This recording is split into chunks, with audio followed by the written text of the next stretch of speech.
Bismillahirrahmanirrahim. Assalamualaikum warahmatullahi wabarakatuh. Alhamdulillah, segala puji bagi Allah Subhanahu wa taala. Wassalatu wassalamu ala Rasulillah.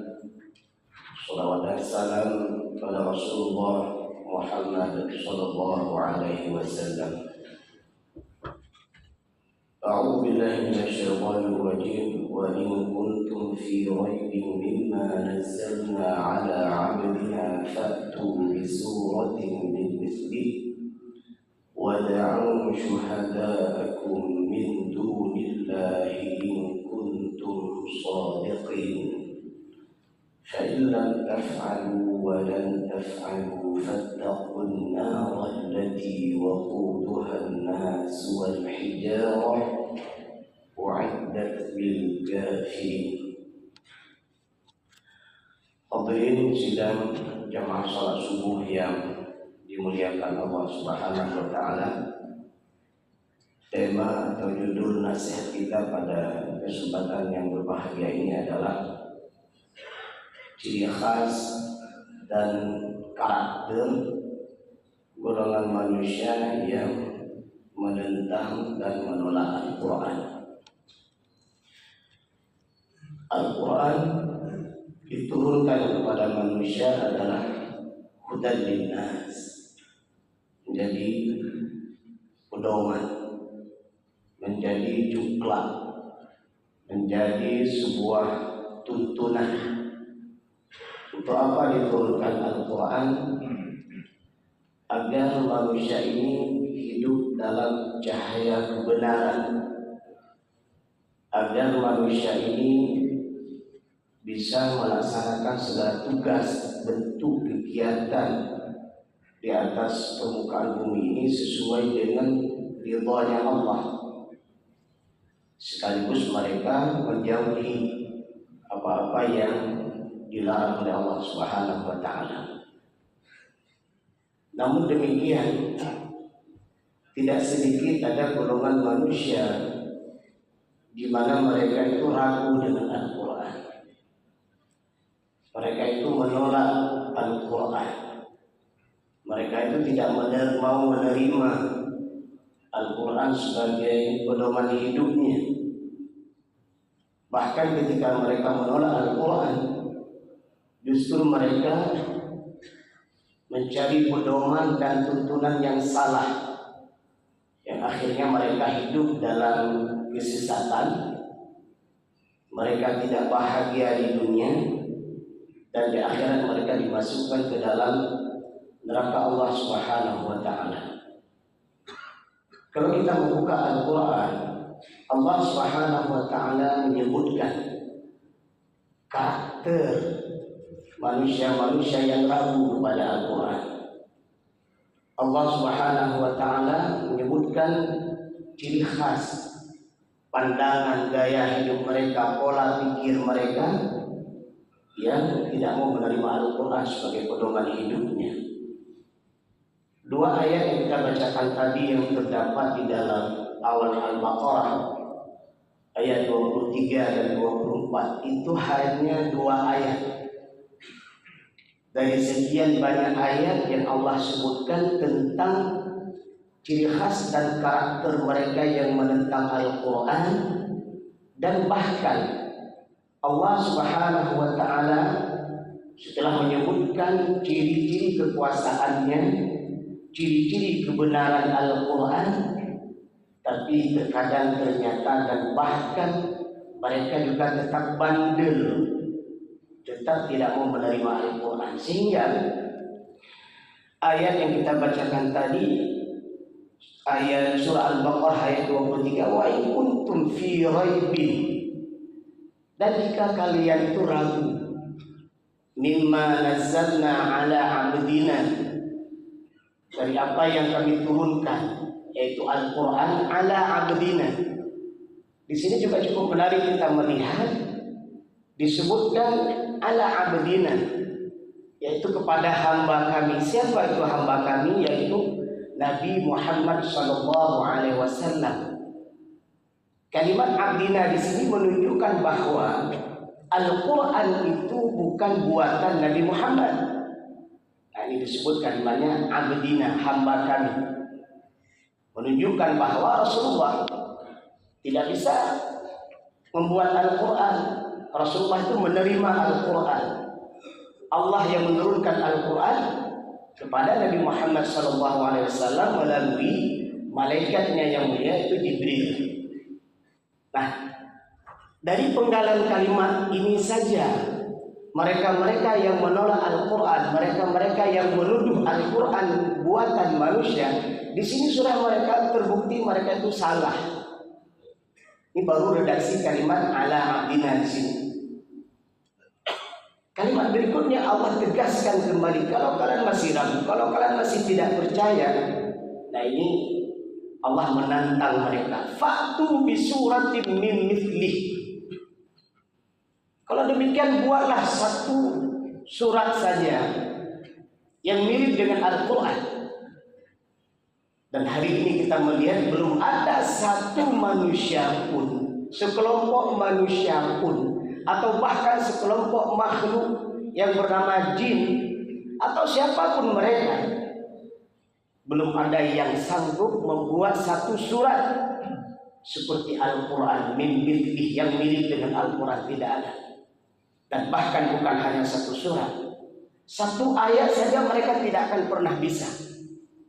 Dan bahkan bukan hanya satu ayat, satu kalimat pun mereka tidak akan pernah bisa membuat yang mirip dengan Al-Quran.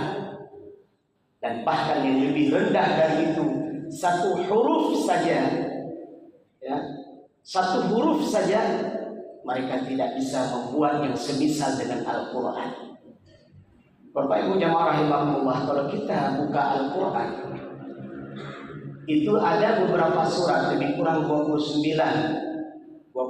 surat, lebih kurang, atau 30. Itu diawali awal surat tersebut dengan huruf-huruf potong yang disebut dengan fawaatihus suwar, pembuka-pembuka Al-Quran. Ada yang golongan satu huruf, nun, shad, qaf, itu satu huruf. Ada yang dua huruf, hamim, yasin. Ada yang tiga huruf, alif lam ra. Ada yang 4 huruf, alif lam mim ra. Dan bahkan ada yang 5 huruf, kaf ha ya ain sad. Itu terdapat di surat Maryam. Yang cukup menarik kalau kita buka kitab Ulumul Quran, disebutkan bahwa ketika huruf-huruf potong ini turun, maka orang-orang kafir jahiliyah itu mereka merasa takjub dan heran. Mereka berkumpul mendengar bagaimana hebatnya huruf-huruf Al-Quran itu yang terdapat di awal surat yang dibaca oleh Rasulullah Muhammad SAW. Mereka heran, mereka takjub.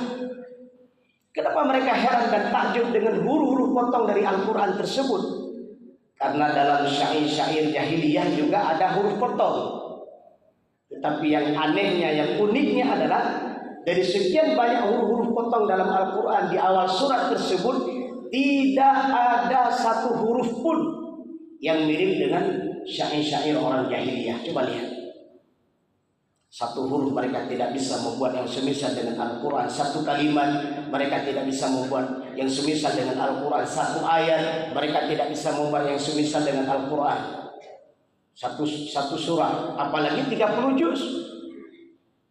Fa'tu bisurah. Di sini Allah tantang satu surat saja. Bahkan bukan hanya itu, Allah suruh mereka wad'u syuhada'akum min dunillah. Panggillah konco-konco kalian, panggillah kawan-kawan kalian, panggillah sahabat-sahabat kalian yang menentang Al-Quran, duduk bareng bersama, berkumpul musyawarah, buat satu surat seperti Al-Quran. Wad'u syuhada'akum min dunillah in kuntum shadiqin. Kalau memang kalian itu benar, kalau yang kalian tuduhkan Al-Quran itu tidak benar, kalau yang kalian tuduhkan Al-Quran itu buatan Nabi Muhammad, kalau memang itu benar tuduhan kalian, silakan buat. Nah ini Lihatlah bahasa Al-Quran, bagaimana indahnya. Di awal kalimat diawali wa in kuntum fi raibin, kalau kamu ragu. Dijelaskan lagi dengan apa mereka ragu, dengan Al-Quran yang diturunkan kepada hambanya. Setelah itu Allah sebutkan lagi fa'tu bisurah, coba buat satu surat. Allah tegaskan kembali, kalau nggak bisa sendiri panggil kawan-kawan kalian. Di ujung ayat Allah sebutkan kalau memang kalian benar, tuduhan kalian itu benar, buatlah. Di ayat 24 Allah menyebutkan fa in lam taf'alu wa lan taf'alu. Nah, ini ada guru kami yang ahli di bidang qiraat, yang ahli di bidang nahwu sharaf, yang ahli dalam bahasa Arab. Silakan kita tanya kepada guru-guru kita yang ahli itu semua. Apa hikmah fa in lam taf'alu? Apa hikmah wa lan taf'alu? Ini kan penegasan. Tidak akan bisa dan tidak akan pernah bisa mereka melakukan itu. Kalimat berikutnya Allah ingatkan mereka fattakunna. Jangan kalian tentang Al-Quran, jangan kalian tantang Al-Quran, jangan kalian menolak Al-Quran, jangan kalian menuduh Al-Quran buatan manusia, jangan itu semua. Kenapa? Fattakunna.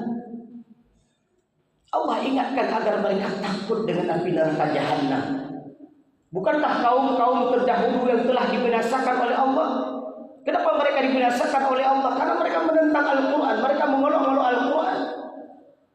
Bukankah mereka diazab di dunia? Bukankah dalam Al-Quran Allah sudah sebutkan tempat akhir kehidupan mereka adalah api neraka jahanam? Kita yang hari ini hidup, belajarlah daripada orang-orang yang salah terdahulu, mereka menentang Al-Quran. Lihatlah kisah-kisah mereka yang menolak Al-Quran. Bagaimana kesudahan mereka? Untuk apa?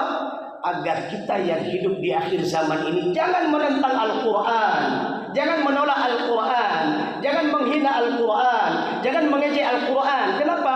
Fattakunna.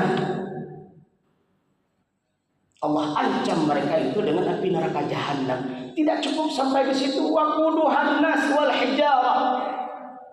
Ternyata orang-orang kafir yang menentang Al-Quran nanti di akhirat mereka dijadikan sebagai bahan bakar api neraka. An-nas. Ini bentuk penghinaan. Sudahlah orang-orang kafir masuk ke dalam api neraka jahanam, Allah ancam kembali mereka bahwa mereka itu bukan hanya dimasukkan ke dalam api neraka jahanam, tapi sekaligus menjadi bahan bakarnya. Luar biasa bahasa Al-Quran. Apalagi wal hijarah. Ini kalau kami salah dalam memberikan pemahaman ayat ini, tolong diluruskan kembali. Batu, ada yang menyebutkan batu di sini adalah berhala-berhala yang dulu mereka sembah di dunia. Batu-batu yang mereka sembah di dunia dahulu, sesembahan yang salah yang mereka sembah tersebut, Tuhan yang salah yang mereka sembah tersebut, itu juga akan menjadi bahan bakar dalam api neraka jahanam. Coba lihat. Orangnya yang menolak Al-Quran, Tuhan yang salah yang mereka sembah, dua-dua menjadi bahan bakar api neraka jahanam. Apa maksud ini semua? Allah hina mereka. Allah berikan label terjelek pada mereka. Kenapa? Karena mereka menentang Al-Quran dan menyembah Tuhan yang salah. Ditegaskan kembali di ujung ayat u'iddat lil kafirin. Semua itu disediakan bagi siapa? Bagi mereka yang menentang Al-Quran, yaitu orang-orang kafir. Ada orang kafir ateis yang tidak punya Tuhan. Ada orang kafir dari ahli kitab. Salah satunya disebutkan dalam surah Al-Bayyinah, lam yakunil ladzina kafaru min ahli kitab, sampai akhir surat. Ya, mereka itu menanti-nanti turunnya kebenaran, yaitu Rasulullah dan Al-Quran. Mereka nanti-nanti itu semua. Mereka tahu nanti akan hadir seorang Nabi yang membawa kitab yang mulia. Mereka menantikan itu semua. Tapi saat datangnya Rasulullah dan hadirnya Al-Quran, mereka ada yang beriman dan ada yang tidak beriman. Dari ahli kitab itulah orang kafir dari ahli kitab. Ada orang kafir dari orang-orang munafik, munafik i'tiqadi. Mereka itu merasa senang kalau Islam itu hancur. Mereka itu merasa gembira. Maaf, mereka itu merasa senang kalau Islam itu hancur. Mereka itu merasa gembira kalau Islam itu mundur. Nah, ini nifaq i'tiqadi. Kalau sifat ini ada pada diri manusia, mereka itu kafir. Hati-hati. Maka mereka akan melakukan berbagai macam cara untuk menipu orang Islam, membohongi orang Islam, mengkabulkan makna Al-Quran. Inilah munafik i'tiqadi, itu kafir. Ada orang-orang kafir juga dari jenis orang musyrik dan seterusnya. Bukanlah Al-Quran, bukanlah hadis-hadis Rasulullah, sirah nabawiyah. Bagaimana kisah-kisah mereka itu yang menentang Al-Quran. Ini baru 2 ayat yang kita lihat. Bukalah, lihatlah ayat-ayat yang lain di surat yang lain. Allah beberkan itu semua sifat dan sikap serta ciri khas mereka yang menentang Al-Quran. Semoga bermanfaat. Subhanakallahumma wa bihamdik, asyhadu an la ilaha illa anta, astaghfiruka wa atubu ilaika. Assalamualaikum warahmatullahi wabarakatuh.